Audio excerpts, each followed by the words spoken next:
네, 안녕하세요 여러분. 오늘은 켈리의 책방 2회차입니다.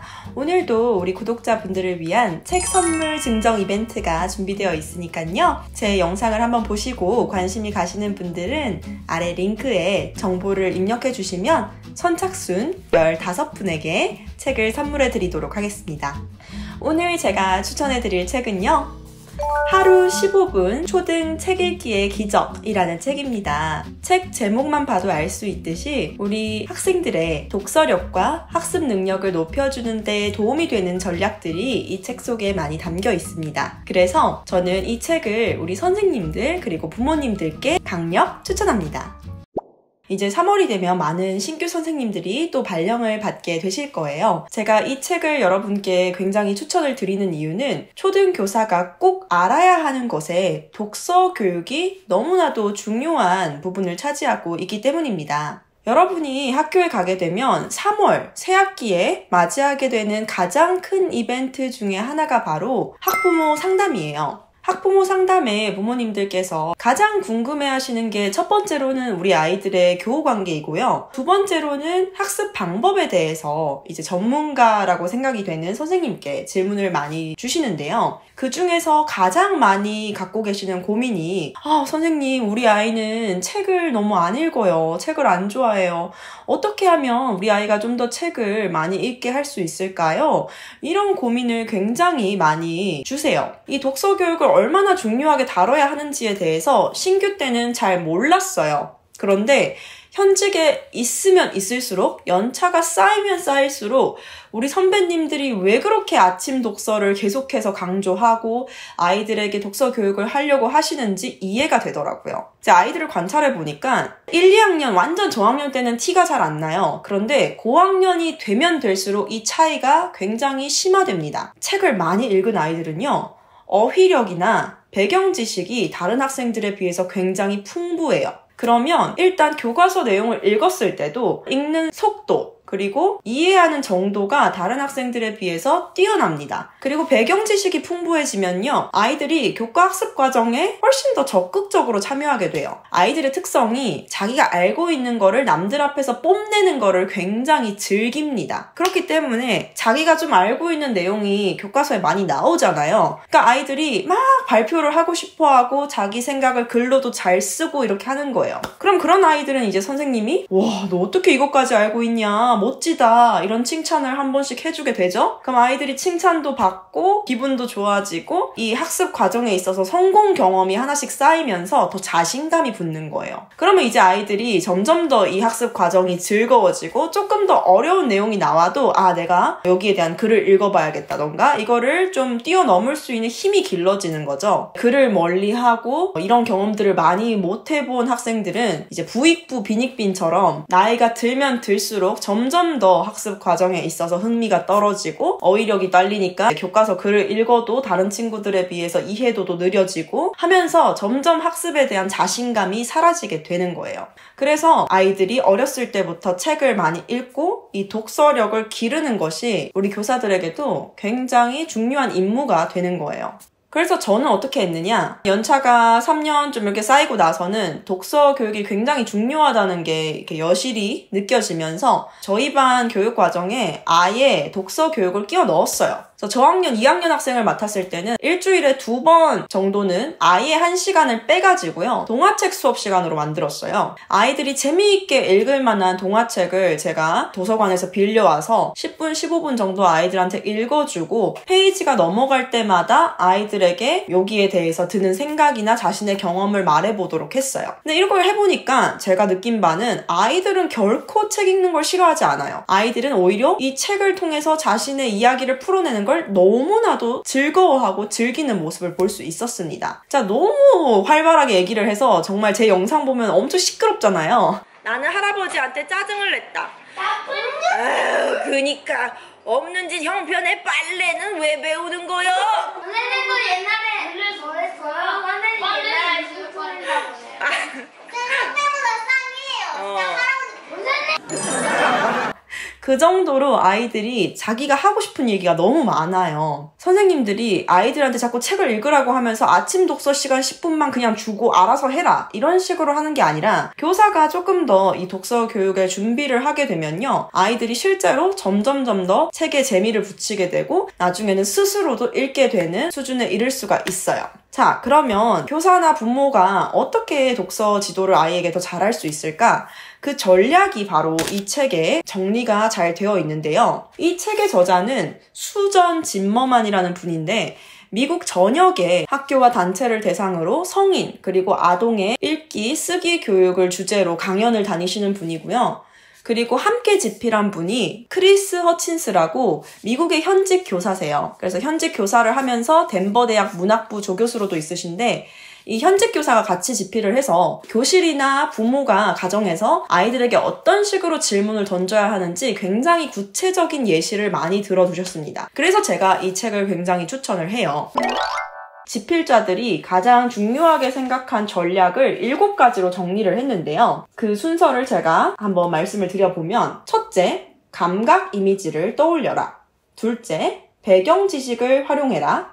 셋째, 질문해라. 넷째, 추리하라. 다섯째, 가장 중요한 것을 찾아라. 여섯째, 정보를 종합하라. 일곱째, 수정 전략을 사용하라. 입니다. 실제로 제가 사용해보고 너무 효과가 좋았던 전략들이 여기 다 정리가 되어 있더라고요. 그래서 저는 여기 책에 나오는 전략들이 진짜로 실제로 효과가 굉장히 뛰어나다는 거를 직접 경험을 통해서 알고 있는 사람이고 그래서 여러분한테 이 책을 한번 읽어봤으면 좋겠다라고 추천을 하는 겁니다. 제가 이 책의 내용을 다 구체적으로 말씀드릴 수는 없지만 기본적으로 그 7가지 전략이 어떤 내용인지 말씀을 드려보면요. 우선 첫 번째, 감각 이미지를 떠올려라. 이거는 간단하게 말해서 아이들의 오감을 활용해서 책 내용을 느껴보도록 하는 거예요. 가장 좋은 방법 중에 하나가 책의 일부를 읽어주면서 눈을 감고 상상해보라고 하는 거예요. 예를 들어서 제가 우리 아빠는 악당입니다 라는 책을 아이들한테 읽어줬을 때 얘들아, 악당이라니? 악당은 어떤 모습을 하고 있을까? 한번 눈을 감고 상상해보세요 라고 한다든가 악당의 모습을 한 아빠는 어떤 표정을 짓고 있을까? 말로 한번 표현해볼래? 또 우리 아빠는 어떻게 생겼지? 이렇게 말의 꼬리를 이어갈 수 있겠죠. 그러면 아이들이 자신이 상상하는 모습이나 자신의 경험을 떠올리면서 다양한 의견을 내비칠 거예요. 그리고 두 번째로 배경 지식을 활용하라. 이 전략이 사실 어떤 책에서도 굉장히 많이 활용이 되고 다른 모든 전략과 연결해서 사용을 할 수 있는 전략인데요. 아이들이 이 질문에 답하는 걸 엄청 좋아해요. 예를 들어 볼게요. 제가 이전에 우리 엄마를 화나게 하는 10가지 방법이라는 굉장히 재미있는 그림책을 아이들한테 읽어줬는데 한 페이지에 그 주인공이 방을 엄청나게 어질러 놓은 그림이 있었어요. 아이들한테 물었죠. 얘들아, 너희도 이렇게 방을 어질러 본 적이 있니? 이렇게 했을 때 어떤 아이가 이렇게 말을 하는 거예요. 와, 선생님, 이 아이네 엄마는 엄청 성격이 좋은 것 같아요. 왜? 하니까 아이가 이렇게 방을 어질렀는데도 엄마가 부르르 떨기만 하신다고 하잖아요. 우리 엄마는요, 전에 제가 방을 이렇게 어질렀더니 등짝 스매싱을 바로 날리셨어요. 그래서 제가 만약에 이 아이였으면 저는 벌써 등짝 스매싱을 몇 번이나 맞고도 남았을 거예요. 이런 식으로 말을 해서 아이도 굉장히 흥분을 하면서 적극적으로 이야기를 했고 다른 아이들이 빵 터져가지고 다 같이 깔깔깔 웃으면서 넘어갔던 그런 인상 깊은 기억이 있거든요. 이렇게 책을 읽으면서 자기가 과거에 실제로 이것과 관련해서 겪었던 일을 말해보도록 한다던가 아니면 꼭 실제로 경험하지 않아도 좋습니다. 자신이 읽었던 다른 책이나 아니면 자기가 봤던 그림이나 드라마, TV 프로그램, 영화 다양한 것들과 연결지어서 자신의 생각을 표현해 보도록 할 수가 있어요. 세 번째로 질문하기입니다. 아이가 책을 읽으면서 중간중간에 자연스럽게 떠오르는 질문을 말로 해보거나 글로 써보고 거기에 대해서 스스로 답해보도록 하는 거예요. 예를 들어서 어떤 주인공이 나는 이제 몸도 커지고 몸의 색깔도 변했어. 나는 지금 성장하고 있는 것 같아 라는 말을 했을 때 아이와 함께 성장이라는 게 과연 무슨 의미일까? 이런 질문을 던져볼 수도 있고 나는 성장했을 때 어떤 변화가 있었지? 이런 질문을 던져볼 수도 있는 거예요. 그리고 조금 더 역사적인 내용이 담겨있는 책을 다룰 경우에는 이게 아이들의 역사적 호기심으로도 이어질 수가 있는데요. 롤프가 포카혼타스랑 결혼을 할 때 왜 꼭 허락을 맡아야만 했을까? 식민지 이주자들과 원주민들은 왜 계속 다툼을 해야만 했을까? 이런 내용들에 대해서 아이가 질문을 하게 되면 자연스럽게 그런 역사적 배경에 대한 질문이 나오게 되고 그것과 관련해서 더 탐구를 해볼 수 있게 되는 기회가 생기는 거죠. 네 번째로 추리하기입니다. 추리하기는요, 책 표지를 처음 봤을 때부터 가능해요. 그러니까 아이가 책을 보면서 그 글이나 사진, 그림 같은 걸 참고해서 그 다음에 어떤 사건이 벌어질지 예측해 볼 수 있습니다. 그리고 추리는 꼭 이 다음에 일어날 사건만 추리하는 게 아니라 인물을 묘사하는 글을 읽고 그 인물이 처한 상황이나 현실에 대해서 더 깊은 이해를 할 수도 있고요. 또 이 책이 말하고 있는 전체적인 주제, 요점에 대해서도 추리를 할 수 있습니다. 그리고 책의 저자는 학생들이 추리력을 높일 수 있는 방법 중에 스무고개 놀이, 비슷한 단어 찾기, 또 같은 글자로 시작하는 낱말 말해보기 이런 게임들을 추천하고 있습니다. 다섯째, 가장 중요한 주제 요점 찾기. 여섯째, 정보 종합하기. 이 두 가지 내용은 한 챕터에 함께 제시가 되고 있는데요.